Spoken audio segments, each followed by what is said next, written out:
NBA mock trades are hot in the streets, and we're getting in on the action. Our guy Shams Charania is here to talk some potential trade candidates.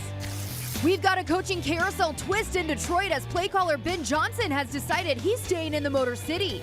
What are the Lions' next steps in getting back to the NFC title game? And finally, draft prep around the NFL is ramping up, so we've got to do the same. We let you know who to watch out for in the Shrine and Senior Bowls this week. That and more, next on The Rally. What's up, everybody? Welcome to The Rally. Brooke Fletcher here alongside Joshua Perry. We got our NBA insider Shams Charania back in studio with us. And, of course, former Michigan quarterback Devin Gardner. He's been hanging out with us all week. Guys, how we doing? How we feeling today? Good. Doing amazing. We're, I think, 9 days out from the NBA trade deadline, so we have a little bit of news today. Not a ton, but there's a lot that's going to start developing over the next week or so. So you're not totally glued to your phone right now, but it's gonna pick up soon, huh? I'm not super glued, I guess. Over under how many times does Shams look at his phone during this segment here? 4. Well, we're glad that you're always glad that when you're back in Someone studio. keep a track of that. 4. All right, well, let's talk some NBA with today's big trends because we got a lot to cover. Starting with the Cavaliers, Shams, Darius Garland, he's been out since December 14th with a fractured jaw. The Cavaliers, meanwhile, they are 28-16 and currently sit 5th in the East here. So how is his return going to really impact, and what more can you tell us there? Darius Garland, the plan is for him to play tomorrow night against the Pistons at home. He's been out, like you said, since December 14th. He's had that fractured jaw. I'm told, Brooke, he had his mouth wired shut for 4 weeks. He just got the screws out of his mouth this week. He's been rehabbing, he's been recovering, drinking, eating everything out of a straw.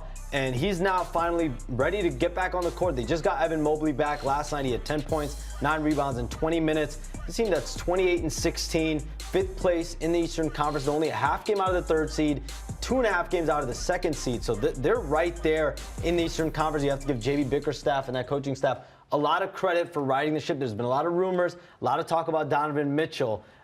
And they've had a lot of injuries. Evan Mobley, Darius Garland, both missing 6 weeks. And Donovan Mitchell has been brilliant, I think, over the last 19 or 20 games. 28 points per game. They're 15-4 since Darius Garland's injury, best in the NBA. They're 10-1 in their last 11. So you hope, if you're the Cavaliers, get Darius Garland back, now Evan Mobley back, get chemistry going, and they have a chance. They have the talent to be a significant threat in the East. Yeah, it's always an interesting thing. We talked about the Cavs the last couple of years, and I feel like injuries have been their Achilles heel. And, you know, it was young team, but then it was banged up team. And so now they've got some guys with some more experience. You want to see them out there on the court. But, Shams, I think the most important thing that you mentioned was where they're at right now. You know, 5th in the East, but there's a little bit of a logjam there, kind of behind that top seed in the Celtics. And so they have an opportunity to make a run, and they've been able to keep things together. So got to refine that chemistry. Got to make sure everybody's on the same page. Got to make sure everybody's happy. But if you're a Cavs fan, you're probably looking right now and saying, okay, this timing's pretty good for us to go on a little bit of a run. I know this is irrelevant to what they're doing on the court here, but I want to go back to the fact that you said his mouth was wired shut here and that he was eating, but he was sipping out of a straw. Dev, I know you're going to give me a weird answer here, so this is why I'm asking you. What if, I have something irrelevant too, but go ahead. I had something very relevant. You said what? What kind of food would you eat through a straw? A broccoli cheddar soup. For sure. Okay, that's not that weird. Yeah, it's not that weird. So, yeah, what do you think? I don't know about I have that. something I don't super know about relevant. that. I have something super relevant. December 14th, that's when he got hurt. It's our birthday. So I think everybody should just go bet that he's going to score 32 points. Exactly. You're putting it out there. 32. Come on, man. Yeah. I see what you did there. 32. You know, December Kanye 14th, said that, Easy. you know, he had a boost for breakfast. He had an ensure for dessert. Somebody ordered pancakes. He just sipped the scissor. You feel me? And so Darius Garland was probably on a little bit of a similar plan. Shout out to my guy Kanye. When Kanye was doing it, I didn't know JP had that in his bag. Oh, he does. That's what I do. That's how it was off the cuff. So yeah, you know, you get a little syrup when everybody else is, you know, they eating pancakes. You're all good to go. Yeah. Just the thought of not being able to talk. Hold on, Chief. Devin not being able to person is talk? going to have weird things to eat? I'm sorry? Why do I eat the weird stuff through a straw? It's not that this you is eat weird things, it's that you give weird answers. Interesting. And that's why I asked you that question. I cannot Out of rebut all that. of us, who would struggle the most with not talking for that long? Devin, for sure. What? I love not talking by myself. You could not Every handle time I that. don't You would talk, not you be get able mad to handle at that. me. Devin, what's wrong? That's what you say. Devin, what's wrong? That's what you say. Joshua? Devin, what's wrong? Defend me here. Devin, why aren't you talking? I think just got here. I don't know. I'm a little you sleepy. bring a little bit of this upon yourself. Thank you. That's neither here nor there. We'll get back to some basketball here, and specifically the Cavs. You kind of touched on Donovan Mitchell and how well he has been playing here. So with Darius Garland back in the mix, how is that going to impact just the volume that Donovan's going to see, you think? His usage for sure will go down, but they need Darius Garland and Donovan Mitchell to keep getting that chemistry right, because this team has potential, great potential, but if Darius Garland, Donovan Mitchell, if they figure out exactly how to play with each other, how to make each other better, they have, I think, listen, I don't think I'm breaking news here. I don't think they've completely perfected how to play alongside each other. I think there's always issues, gaps in time where one is playing really well, then the other is struggling. Sometimes the ball the game feels better when it's in Donovan's hands versus Garland's hand, and it goes back and forth. How do you get both those guys playing together all at the same time? That only comes through reps. Yeah, I feel like inconsistency has been the theme for them over the last few seasons, although we know the talent is there. Just to see them all healthy, that's what we want to see. So I feel like they can reach their full potential here. But let's get to some drama, a little drama there across the NBA. The Timberwolves, they took down the Thunder Monday night, but that didn't stop Anthony Edwards from making remarks about the officiating throughout the game, saying that they were terrible and going on to say that it was playing 8 on 5 tonight. So Shams, what's your read on this whole situation here? It seems to me that Anthony Edwards sees that Shai Gilgeous-Alexander, over the last 10 or so games, has shot the most free throws in the NBA, 114. Anthony Edwards himself is not near that mark, and so he wants those whistles, he wants those calls, and he's clearly gone public with going at the refereeing and going specifically. This is a couple times now he's targeted exactly Shai Gilgeous-Alexander. Now, I don't think this is a theme that's unfamiliar around the league. I think everyone sees the calls Shai Gilgeous-Alexander is getting. But listen, when you're a star player, when you're an All-NBA player, when you're an All-Star, and you play the way Shai Gilgeous-Alexander plays, the aggressiveness he drives the basket with, you deserve those calls. Anthony Edwards just wants some of those calls for himself as well. I love it. I'm loving this rivalry here. So definitely here for that. There is a question, though, about being a young player in the NBA and going directly at the officials the way that Anthony Edwards did. Like, don't you kind of have to butter those guys up? You got to work them a little bit instead of saying, I'm going to take the fine. They didn't give us no calls today, and I'm mad about it. Cheating refs. Yes, you know? he did. So he was cussing and everything. He was getting that. But he's staying true to who he is, what? right? We've seen him, say things like this, and he backs it up on the court. That's the one thing I'm cool with. Like, if you're gonna talk crazy, back it up on the court. But if he wants the calls, doesn't he have to kind of work the officials a little bit? But his game is so tight that he's a superstar. He's gonna get the calls, like you said. The superstar is gonna get the calls. He clearly isn't right now, not to his liking at least. Right now. Moving forward. Well, we'll see if his bluntness really works as far as referees go. But how would you describe the best way to really work the referee? That's what So quarterbacks me, do. I'm big. I'm big time. Hey, how's the family doing? Like in the middle of the game or before the game? 100%. I mean, before the game, obviously. You get sacked. Hey, even by when the I was way, in high how's the school in family? basketball, I'm like, oh man, what's up, ref? How you doing? They want to give you the piss. Man, come on, man, come on, man. Why we doing that? You got to show love. That's a little too obvious. But it's you're what they did. watching the game and you're I don't care what anybody else thinks. I don't care what anybody else thinks. As long as the referee is on my side, I'm good to go. You're doing too much. It's way too obvious. You're So a defensive player. Is that the how way was getting you called know back what? in We the got to day? hold every once in a while, too. The tight end, you get matched up. You're a little man-to-man. You got to get a little yank in snap, there. little tug, and you little don't pull. want them to throw the flag. So my approach always used to be very, cordial. Mr. Official, how are we doing Mr. today? Official is Mr. big time. Official. You got to go Mr. You know what I'm Official. saying? And then that's how you get the calls. You know what I hated Show the most? respect. You know what I hated the most? The white hat. When I would butter him up, we'd be all cool. And then obviously it's a penalty. It's a roughing the passer, and then he doesn't call it. You only have one job but to watch me. What are you doing? And I buttered you up. I'm done with you, dog. I'm done with you. Tell your family I was just kidding. That's Tell what your I family was I'm going to say. just So kidding. what's your response if they don't give you the call? Then you're like, I take it back. I can't say it on TV. Now, Devin. I can't say it on TV. The words that I like to use, Josh uses them quite frequently. Do not put that on Wait, me. what? Do not put that on me. I know. I heard Brooke yesterday. It was the first thing out of her mouth. The words that you like to use. That I like to use. Brooke used them too. Brooke, remember you? What word? Yeah, so if we gonna start put you throwing it out there, around, let's man. really throw it Shams around. would then. never. This is a family-friendly show. I don't remember. I don't know what you guys are talking I'll about explain here, it to but you I'm in the getting break. getting word in my ear that we need to move on. Let's talk about Joel Embiid. After his massive performance, Shams, we haven't seen much of him. He missed their games versus the Nuggets, the Trailblazers. So what's going on there with Joel? He's 5 games away from being ruled ineligible for the MVP of the league, as well as All-NBA. So you talk about the regular season awards.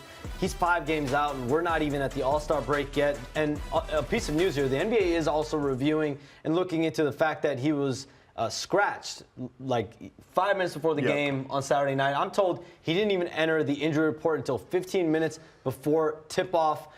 He wasn't questionable. Knee wasn't on there. Right. But again, everyone saw his knee. He did get hurt the game prior, but the Sixers didn't listen. So the NBA is going through that review process. They could fine the Sixers, but when he's been on the floor, we know how dominant he's been. He's been one of the best players in the NBA. He's playing 33 of 45 games. So overall, you have to give him credit. When he's been on the floor, he's been a beast. You got to think he's the MVP of what's going on in these 45, 50 games so far this season. But the MVP is a full season award, and he might miss that window. One of the things that we talk about when it comes to Joel Embiid and his greatness is also the fact that he's a guy who is a little bit ouchy sometimes. He gets injured. Ouchie. And one of our producers brought this up, and I do think it is a really good point. We were celebrating that performance he had, 73 points or whatever the number was, and he was willing himself up and down the court. You had mentioned, I believe, that he's getting ready to take his sneakers off and kind of call it a day, and saw where he could get in terms of scoring, and was like, I'm going to be in this for the long run. And as a guy who probably needs to manage his body, Should have sat down. probably should have taken the shoes off and let it go. And so maybe this could be a part of the repercussions of going hard like that. Like, yes, of course you get the points, but dude, you got to manage yourself a little bit so you can make it to the end of the season. Put yourself in position to win the award that you're probably deserving of this year. I've scored 25 in a high school game, and I couldn't wake up the next day almost. I was tired, man. but Some of you're you- not glad that you Joel. made it. Fake dribble drive, But you're not Joel finger Embiid, roll though. around the back, playing a little defense. You didn't do any of that What's up, stuff. man? Let's be perfectly clear. It was What? drop step. I Yeah. have Sean video got something to footage. say. I want to see I catch it. a lot of alley-oops. Who knows, though? We hope he's healthy the rest of the way. No doubt. Like he's listed questionable tonight against the Warriors. We'll see if he plays. It's a TNT game. The goal is him staying healthy for the remainder of the year. We want him to be on the court, want him to be eligible for MVP. But listen, he's got 5 games. I mean, are we really saying that Joel Embiid's not going to miss 5 games over the next 3 months of the season? Yeah, no, I mean, that's especially when you're thinking about the Sixers as a whole. Like, yeah, you're thinking about the individual awards, but the Sixers have not been able to get over that hump. We talk about, crucial players on that team. Joel, Tyrese Maxey, he's missed a couple of those games, and so he's had a huge season as well. So we need both of those guys healthy. But, Chums, there's the sitting at number 3 in the Eastern Conference. So, I mean, how much do they need to get those two back out on the floor? They need them to get back on the floor, but I think Joel Embiid's even spoken to it. Being healthy for the playoffs is what matters most for him. He's gone through I can't remember the last time Joel Embiid had a healthy postseason, because I don't think he has. Every postseason, there's always something with him, and you want him to go through a fully healthy playoff run because you want to see him. You don't want any excuses. And so I do think the entirety of this season is all about how do you get him to the playoffs 100% healthy, not having any nicks and bruises. Well, you know that the Warriors, they're looking to capitalize on if they're not going to see those 2 stars when they take them on here tonight, because the Warriors, they are looking to bounce back. All right, Shams, we appreciate you taking the time. We got a lot more coming your way here on The Rally. It's time to turn our attention to the NFL offseason. For teams like the Lions, we'll tell you how they can fix that roster. There are a lot of older quarterbacks trying to impress NFL scouts at the Senior Bowl and Shrine Bowl this week, so Devin will tell you what to look for. And the NBA trade deadline is fast approaching, so we're going to create some of our own proposals with the NBA trade machine. That's coming up next here on The Rally.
Welcome back to the Rally. Listen, it's the offseason for all the teams you see here on your screen, and that's a list of the teams with the most cap space this offseason. A lot of losing teams up there, but 3 teams that really stand out, the Lions, Texans, and Bengals, they have a ton of cap flexibility. So let's take a look at the Lions. After much speculation on if offensive coordinator Ben Johnson, if he was going to leave here, he is staying in Detroit, so this is big for the Lions, huh? Yeah, I mean, you're talking about one of the more coveted coordinators in the NFL, the architect of an offense that I think moved the ball with ease, showed the ability to get it started up front, running the football. They obviously learned how to get the most out of Jared Goff this year in a wide receiver room, quite frankly, that a lot of people would look at on paper and be like, yeah, maybe some toolsy guys, but like, is there a guy in here? Big time. But he turned some dudes into some dudes. Now, I know you do have a little bit of a criticism there about the way some of the game was managed in the playoffs, but ultimately, a really good coordinator. Yeah, I think he's really good. And the one thing for me was I thought that he deserved another opportunity to show how good he is, right? Because in 2 seasons ago, he kind of was the coordinator. He wasn't calling. And then this last year, he really showed he's really good. Obviously, the blunder at the end of the game, running the ball instead of passing the ball, so it'll be an incomplete pass, clock stop. You had to use one of your timeouts. I thought he needed another entire full season that he can show that he is the coordinator that we all think he is. And I think that they can add some real pieces because a year ago, a lot of free agents didn't really want to come live in Detroit. You don't know how good they're going to be. They had potential, but do I really want to live in Detroit and be cold? Well, now they know that they are a real winner and a real contender. So I think that they'll get some real free agents that are real game changers for the team. Okay, so you said just they need to get free agents. They need to make some roster moves there. So what's a priority for them? What type of free agents do they need? I think they need to keep Gardner Johnson, and I like Von Miller. I don't know about his availability. They need to find a way to get him because I think that his experience in the playoffs, remember we talked about a lot of why the Lions couldn't finish? They hadn't had the experience. Well, Von Miller is a guy who has great experience. He can go finish those games in the playoffs. So I would love to see them get Von Miller and retain C.J. Gardner-Johnson. Yeah, I'm looking at the defensive front, and we just saw Aiden Hutchinson there on that video going through some pass rush drills. I think he needs a running mate. I think some of the best constructed defenses right now in the NFL have 2 guys that can instill fear into offenses, and that'll help free up Hutch there. The other thing I look at as well, I didn't think the defense was great this year. Like, it was definitely the weak point of the team, and at times, I mean, teams are able to throw the football on them pretty easily. I think they need to look at adding to the cornerback room. I know you said keep Gardner Johnson in there. Like, I feel like you need a bona fide cornerback 1 in that room to really elevate the defense. Yeah, and Brian Branch, he was a huge get for them, a rookie that really stood out this season to help in that secondary. So, yeah, I felt like they took a step forward in that area, but there's definitely room to improve just to kind of take them to the next level next season. But a team that really improved, how about the Texans? We didn't think that they were going to perform as well as they did this season. They are 4th. They have the 4th most cap space here. They have an elite quarterback under a rookie deal here. So how can they add to this roster, JP? Well, I think they need to go after an elite wide receiver, whether that's in the draft or through free agency. They got to get a dude in there because C.J. Stroud, I feel like, turned just, a couple of guys into some real players there. I think they would be helped out a ton if they had a true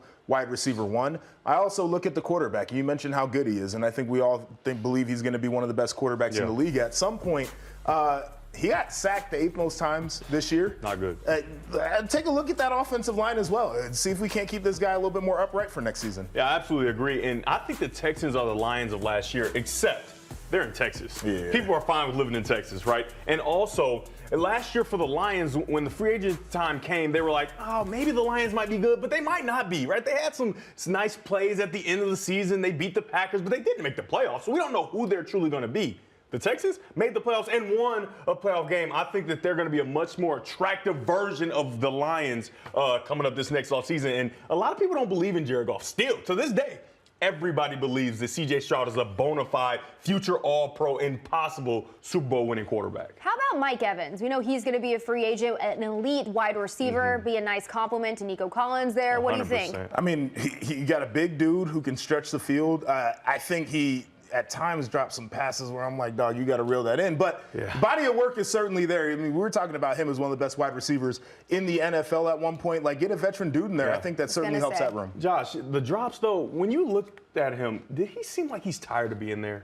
A little bit. Did it look like it just felt like, man, we're not going anywhere? Obviously, we're going to win some games here or there, but it just feels like he wasn't as motivated as he had been. We're not a true contender. Exactly. We're not a true contender, and so you lose focus, you drop some balls. I think he's still the guy we thought he was, and a new scenery could kind of bring back the Mike Evans of old. All right, well, another place that we could see Mike Evans, maybe in Cincinnati. They have the $6 million cap space there. So how should they spend this money? I mean, T. Higgins, right? Like, I feel like you got to try to figure that situation out. I know they're like, we got some young wide receivers. We're going to be up against it when it comes time to pay all these guys. You want to make sure that you can prioritize who you need to prioritize. Try to keep the band together. You have to, right? Because as much as I respect and love what Joe Burrow is capable of, we've never seen him without 2 number ones. At LSU, 2 number ones, and 2 all-pros in the NFL. And then here with the Bengals, he's got 2 number 1 receivers. I don't know who he is outside of that. I would make an argument that at LSU he had 3 number 1s because the tight end position was You're exactly right. So You're exactly right. Let's keep it real. But to your point, I think the best organizations in the NFL have found ways to support their quarterback with the type of skill that they need if they're actually interested in winning a championship. And we've seen the Bengals get really close. Yeah. Why wouldn't you try to make a little run at it? Yeah, that should be a top priority there. So all of those teams that we mentioned, they have over $60 million in cap space. So we'll see if they choose to use it wisely. I'm all tuckered out. I wish we all had tuckered out. $60 million to spend. Okay, when we come back, we're gonna, get the old NBA trade machine going here. So Shams, he's gonna join us to talk more NBA coming up next. Is that a car?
Guys, the Eagles have landed a new defensive line coach. His name is Clint Hurt, and he brings the pain. Take a look at his size. What's your impression of this guy, JP? Played for him when I was in Seattle.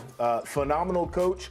Big man. So imposing figure. When you're in the meeting room with him, you really want to listen to him because you're scared of what happens if you don't. Yeah, I mean, he's all chin and chest. right? You can just see his chin and straight to chest. Like, you know, the rest of us humans, just normal humans, have our necks and different things like that. He goes straight chin, chest, and then it goes down to the arms. You got to listen to a guy like that. He is the paradigm of what a guy you want on the defensive line to look like. You want to make sure you make great contact, no neck. You don't have to worry about concussions, things like that. And then you can hold up a lot of space because you're wide. What size hat do you think he wears? He can't wear hats. There was a photo of him with a hat. That wasn't a hat. He can wear a hat. Shams Charania, he's back with us. We're going to talk some NBA in just a second. But listen, we know that you like to play some pickup He basketball. could definitely set a screen for me, for sure. We would be able to get around it. But would you set a screen on him? Like me setting a screen On him. You got to make sure you. No. I'm messing up the play for the coach, for my team. Oh, I ain't here. I didn't get to play. I didn't understand.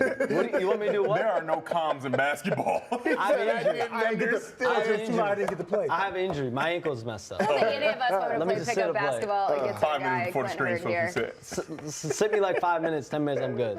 Okay. Well, guys, the NBA trade deadline, it is quickly approaching. We're just 9 days away, Sham. So we're going to, talk some possible trades here. And we're going to get crazy with some of them. So just letting you know, Shams. I'm going to ask you guys your opinion first, and then we'll have Shams chime in. So let's take a look at the first trade here.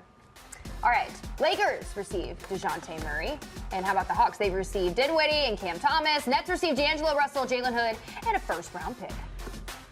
I'm going to say this about the Lakers. I'm not, with the exception of D'Angelo Russell, because I feel like although he's been able to put up points that fit, never really felt like it was right there.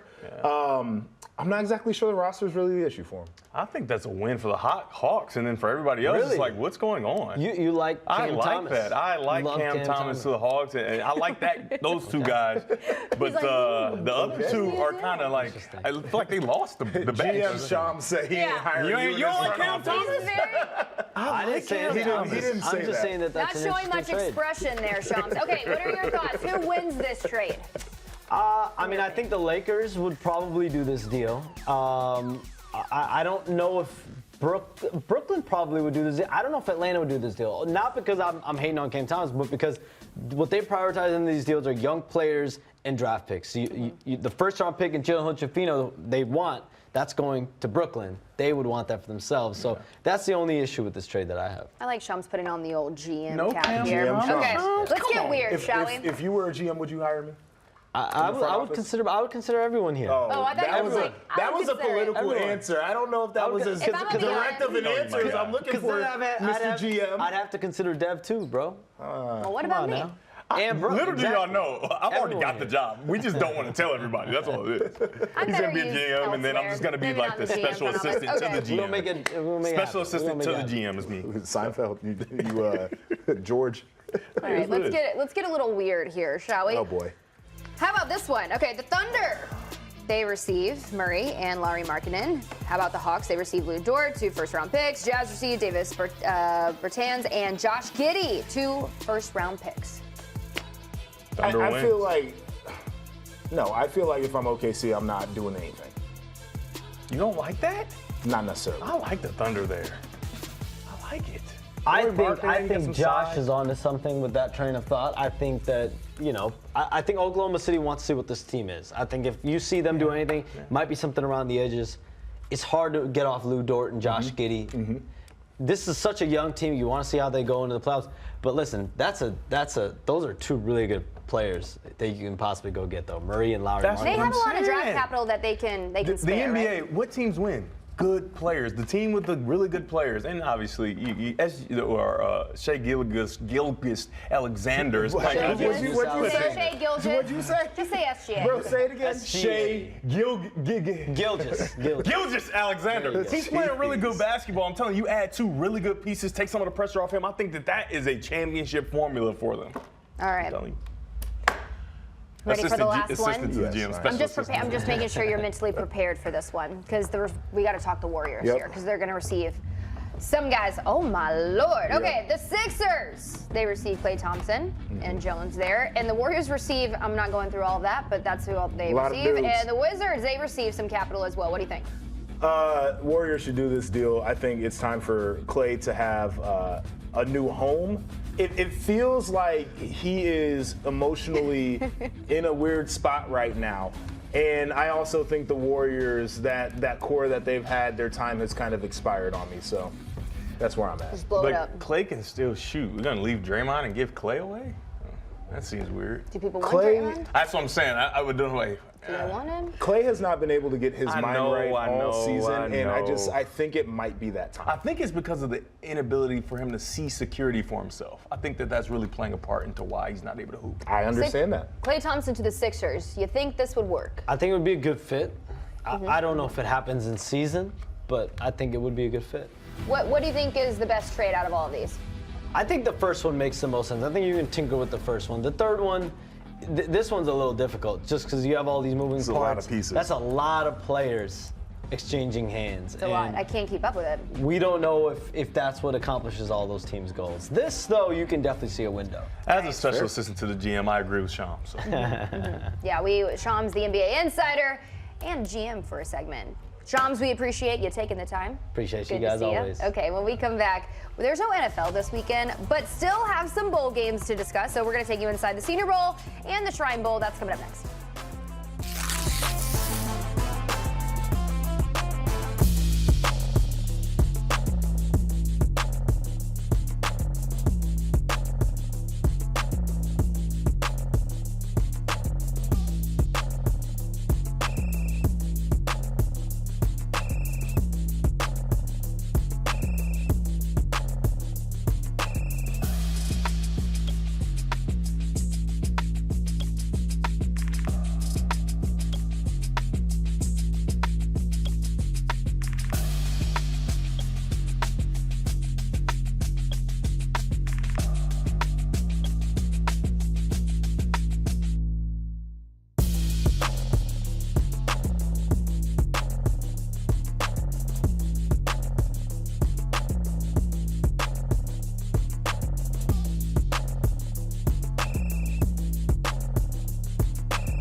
Welcome back to the Rally. Brooke Fletcher, Devin Garner, Joshua Perry. Guys, no NFL this weekend, but we got the Shrine Bowl. That's in 2 days, and the Senior Bowl is also this weekend here. And so you played in the Shrine Bowl, Dev. Yeah. What do you remember about your time playing there? Oh, it was fun. It was cool to meet all the players that you'd seen all around the country and collect the decals and different things like that. It's so funny because everybody wants the Michigan decal. As much as Ohio State hates Michigan and all these different things, everybody knows the brand is a huge brand.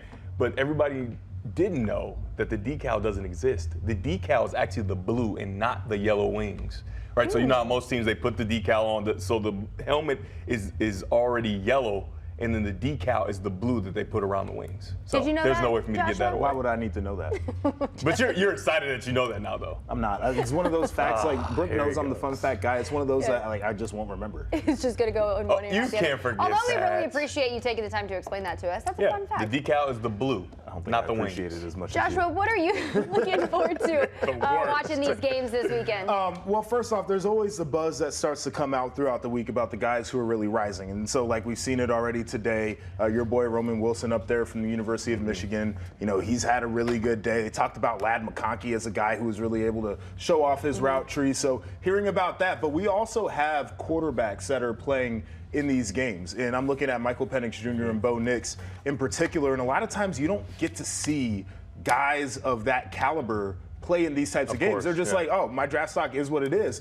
And they're competing. And so watching them in a system that is not the one that they ran in college with weapons that are not the weapons they had. And both of those guys were supported by really good scheme and really good talent around them. I want to see who shines in that type of situation. And that's what we're going to see this week. All right, well, what's going to give you that indication that their play can translate into the NFL? I think that you have to see Michael Penix look like the same quarterback that you saw during his time at Washington, just because his biggest skill is his ability to process and different things like that. And so he's not this physical freak. He's not super tall. He's not a big guy. You're not going to go Q power with him. He doesn't have all those special traits, but he has special accuracy and timing, right? And so you want to know, can he understand an offense, know where he needs to go with the ball, have a plan in a short period of time so that it can translate to the next level, because he doesn't have that big arm to throw down the field like everybody else or a lot of those other quarterbacks that are in the draft. I'm going to tell you right now, though, the one thing that I did notice when I was watching tape of Michael Penix Jr. is he is really an arm thrower. Like, he is not a guy who I think gets his lower body involved. And as much as he might not be super down the field, I've watched that guy use just his arm to get it from the far hash in college all the way over to the sideline. Yeah. If he makes those throws this week, I think that elevates his stock. You mentioned the accuracy and the precision. I thought it was one of the best things that he did. Of course. Well, in the NFL, you know, coaches got to scheme dudes open because a lot of times the talent is equated on the field, and that's where the quarterback comes in. Can you dot a guy up and make him more open than he is? If he can do that kind of stuff this week, stock is through the roof. All right, well, those are the quarterbacks that we're going to see play in the Senior Bowl. But how about Jordan Travis? He's in the Shrine Game. He's obviously not going to be playing here, but starting last season, he was a Heisman frontrunner, right? And then obviously he had that injury there. But how do you think his play is going to translate into the NFL, JP? Not exactly sure, but the thing that I like about this guy is I thought that he played with grit a lot of times, and like early on in his career, I mean, they're just running the ball with him while they're trying to figure out what the rest of their offense is going to look like. He was tough. He always popped up. Displayed really good leadership skills. So those are the guys that you want to take a flyer on at the next level. So the hard part for him is he just gets to interview and he doesn't actually get to work out, and guys won't really get to see who he is in person. I think that's almost a benefit for him. Really? Just because I don't think he necessarily would shine in that type of setting. But I love Jordan Travis's game, and I think it does translate to the next level. And the thing for him is he's going to go to a good team. He's going to go low in the draft where, you know, not a lot is expected of him, and he's going to get an opportunity. And I'm just telling you, that leadership piece, as much as we kind of gloss over, like, hey, he's got great leadership, that is so important. And that above the shoulders part of the football game is so big for the quarterback. And we're seeing it right now. Brock Purdy's in the Super Bowl in his second season. And as much as they want to give the credit to everybody else around him, there's been other quarterbacks that played for this team and it didn't look like this, right? So I think that neck up is so important, and Jordan Travis has all of that, and he has real skills as a runner and a passer. A lot of the quarterbacks in this draft class, they're older, right? There's a handful of them on these lists that we're looking at here. They're going to be 24, 25 when the NFL season starts here. So how is that going to impact their draft stock, would you say? Well, I'd be curious to see what Devin has to say about this, because the one thing that I look at when you have an older guy is you expect him to be more advanced when it comes to maturity, probably a better leader, and a guy who might be more tapped out in terms of what his ceiling is. So he's entering the league closer to his prime. So if he's a guy who you feel like is a draftable quarterback, that's a high draft pick that can play within a year or so, you might be hitting him early on in the contract where he's playing some of his better ball. Like, he's entering that prime instead of having to wait for him to come along, and then all of a sudden it's like, you're coming up against it. You're trying to figure out if he's the dude you think he is. Yeah, a lot of times in the past, they didn't want to draft the older quarterback, which was always weird to me. But these quarterbacks getting a chance to stay in college, and specifically Bo Nix. Bo Nix, when he first started, obviously not the greatest quarterback, but as he continued to develop, he got better and better and better. And he's ready to play football right now. And I think the NFL is going to go toward those guys who are ready to play right now, because you watch what a Brock Purdy is doing. As much as Brock Purdy, I'm a fan of his game and all these different things, there's nothing special about him. Right. The special thing about him is he played a ton of football. Yep. He's seen all the defenses, and when he gets into his first year in the NFL, he's not a true rookie. He's seen a lot of football. And then when he gets to his second year, he looks like a 12-year vet. And so I think that leaning toward those older guys that play a lot of football is a good thing. Michael Penix, Bo Nix, those are two of the guys. And here's the other thing about these guys, too, and you know this as well as anybody, having been a quarterback, but, you know, playbooks are different, concepts are different, the way you call it's different, the terminology you use is different, all those different things. A lot of these dudes are transfers, so they have played in multiple offenses, had to learn all of that. Yeah. So not only on the defensive side have they seen it all, but they're familiar with the adjustments that you have to make between system to system on offense. And JP, one last thing. I'm gonna take you to the science room, just a little bit, a little science. Okay. Your frontal lobe, your decision-making brain, fully develops usually around 25 years old. What is the most important thing for a quarterback? Decision-making. So the older they are, the more they are improving and the better they are at decision-making. So you get a guy that's 25 years old, his decision-making brain could possibly be fully developed, and you're not going to see him make those bad mistakes that you see sometimes from the young quarterbacks at the next level. Well, taking a look at this list here, I mean, just real quick, who do you have the most confidence in if you had to pick one right now? Michael Penix Jr. I think he's shown me the most NFL-like accuracy out of these guys. In some, you know, some big boy throws that he made at Washington. The question for me is, he had 3 number 1 receivers. He talked about Joe Burrow in that room. So you got to see it with other guys. But in terms of the tools, feels like the guy. It's tough just because you have 3 number 1s and you're playing a lot of defenses that aren't very good. And I did just see you play a really good defense and not be able to have that same success. However, Bo Nix, he just looks so fluid in that offense. If he can get a grasp of the next level offense the way he did at Oregon, I think the sky's the limit for this guy. And I was not a Bo Nix guy before, but watching him play this season, he just looks so mature in what he was doing, having a plan, knowing where to go with the ball, knowing where his matchups were. And if he can do that at the next level, I think he could be a real talent. I will say this about Michael Penix Jr. against the Michigan defense is, you're right, it was not his best performance.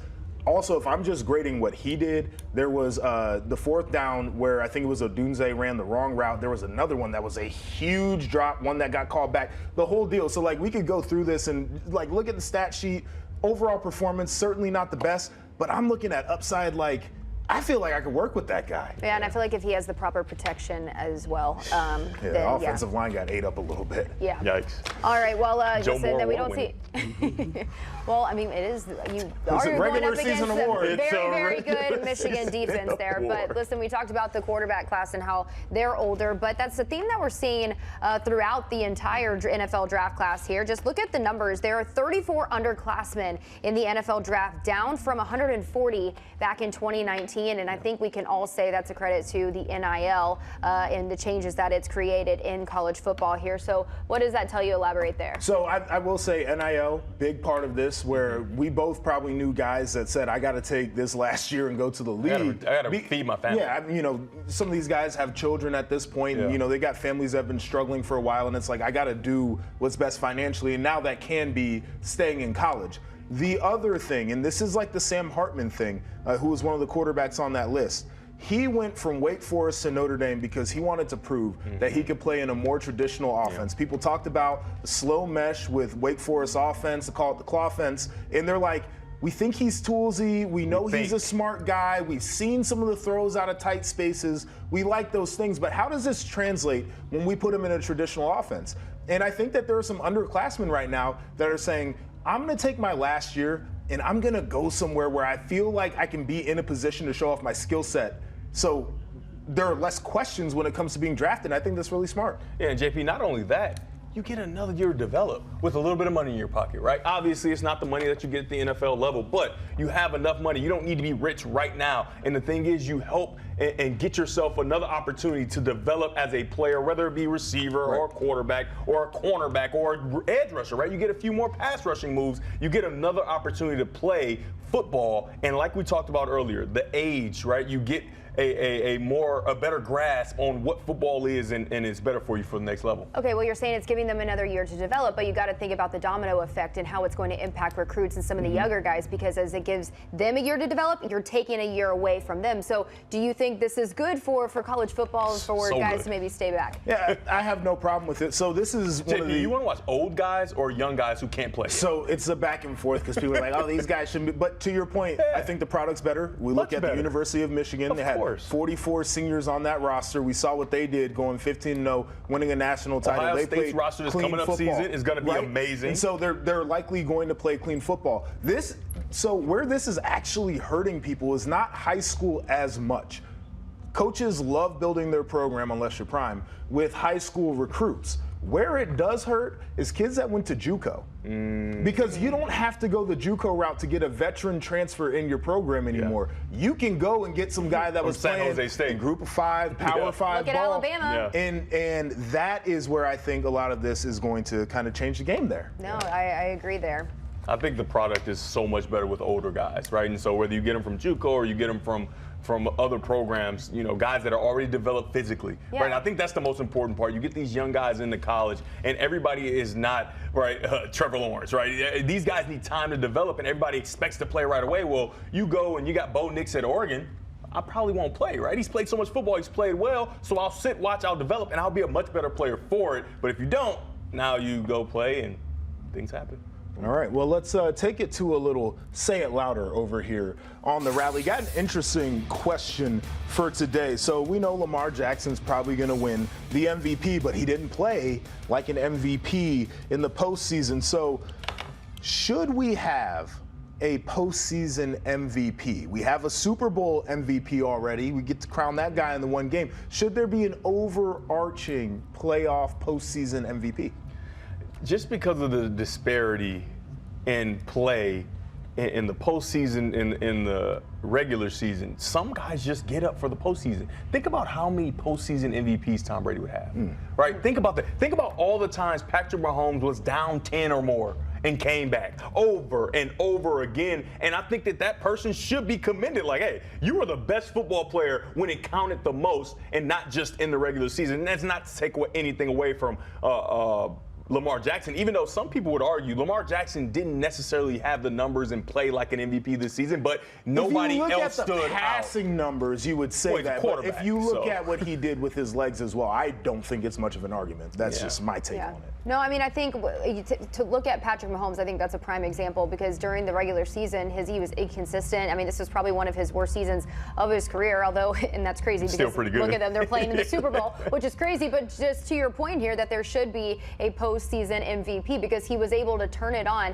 in the postseason. The Chiefs, they were not the 1 seed. They were they were considered kind of the underdogs coming in. So the way he has been able to pick his team up and just carry them to the Super Bowl when nobody really expected them to be, they weren't the top dogs coming into the playoffs, I think that speaks a lot to it. I'm going to take the other side of this, as a matter of fact, and I'm going to say no. And it's for multiple reasons. It's number one, I think a lot of us are going to get to the point, if we do have a postseason MVP award, that we're going to say it should be somebody who is playing in the Super Bowl, because it'd be hard to pick somebody that was coming out of the wild card round or the divisional round. It would at least be somebody that made it to a conference championship game. And if you lost a conference championship game, it's going to be really hard to say, well, how's that the most valuable player? The other thing that I look at is just the structure of the postseason for football. Like, if we were talking about, hockey does this. If we're talking about basketball, where you're playing series, multiple games, I think you get a better sample size. But if we're just like, off of a couple of games, and again, it's going to feel like the longer that you're in, the better the chances to get it.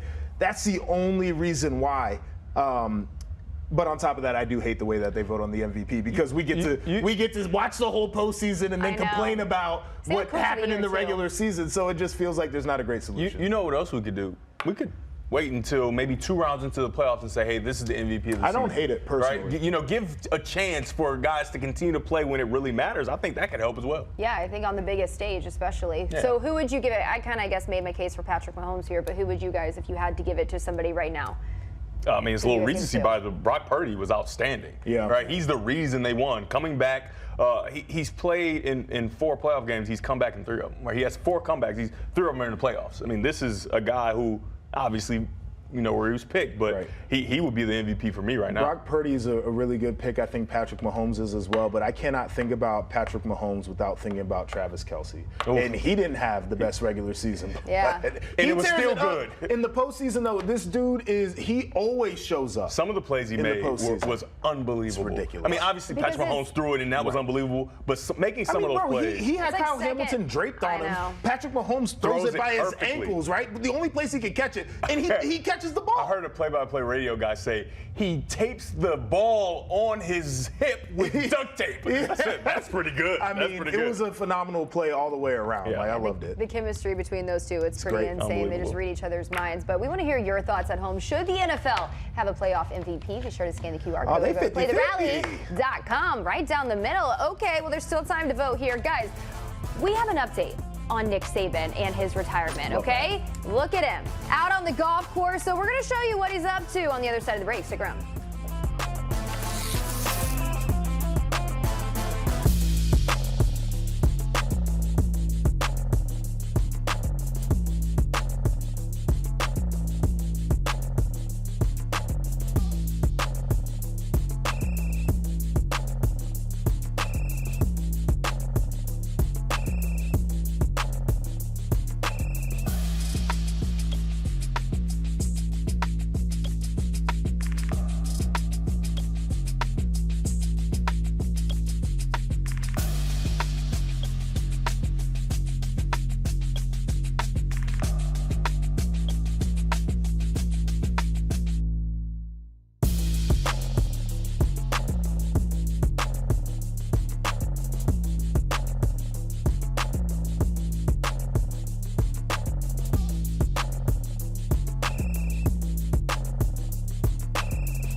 Guys, we've got an update. Nick Saban's daughter has tweeted out a picture of Nick golfing. Is this how we're going to monitor Saban the whole time he's retired? Yeah, through his daughter's Twitter?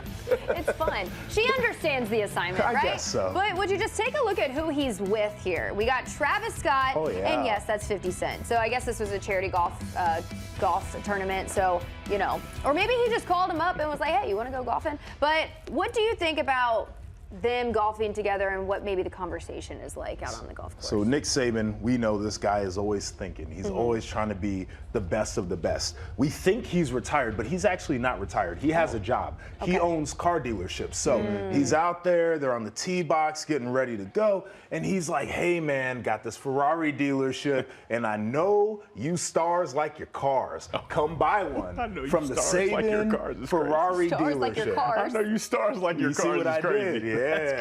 Yeah, I mean, I think that could be a conversation. It's smart, right? It's like, hey, man, I got some, no, but I think it'd go more like this, like, hey, man, I got a Ferrari, I got a Ferrari. and I just saw one. It's like I could see you in it. You know what I mean? Like, I'm telling you, man, you're gonna kill the game with this one. I But think. Saban does remind me as like a car salesman, right? Like I feel like he's just very direct. Hey, if He's you like, know these rings I got, look at all these rings I got. you want to buy this car or not? If you're a recruiter, you're a car salesman. Let's be perfectly clear about this. And This he's is one of true. the greatest recruiters that we've seen. I in the got game. 7 Ferrari championships at the crib. Come get you one, man. Do you think we're gonna see like he's got to pick up some other hobbies in retirement, right? You can't just be golfing all the time, right? What are some other hobbies he could pick up? Honestly, what he needs to do is he should do what everybody's doing on social media. He should make content and he should write TikTok ebooks star? about scheme and about philosophy and about how to build a program. I would certainly sign up for the subscription. Nah. I want to learn from this man. Nah, he need to fight MMA against other people his age. MMA against I other don't people his think he age. sh- I'm telling you, would you buy it? Would you buy it? Would you buy it and watch it on pay-per-view? No, because I don't want What? to see him get hurt. Well, he's fighting people his own age. I just don't know. Joshua, what do you think? I'm out. I'm out of here. I think, what's that show, Restaurant Impossible? But he should do it for college programs where he goes to the college programs Bar and he Rescue. what is it called? Bar Rescue. Rescue. That's what it is. And he goes in and tells them what they're doing wrong and how they can Because he won so turn many their team championships. around. All right. Yeah, exactly. I think that is probably more suitable for a guy Nick Saban than maybe a cage match. MMA fight against people his own age. Joshua, are you seems going to good. come back or are you just going to No, hang out I'm over out. there? MMA fighting That was against the most people his ridiculous own thing that I've heard age. today. Last chance you, Nick Saban Consulting. I think we're on to something here. I don't need you to hurt yourself here. We need you to come Yeah, back man. for tomorrow. You know what, Yeah, I'm that just was gonna- really, just that was gonna go. close. I'm Just gonna go go. sit over there with Joshua. Guys, thanks so much for hanging out with us. We will see you tomorrow.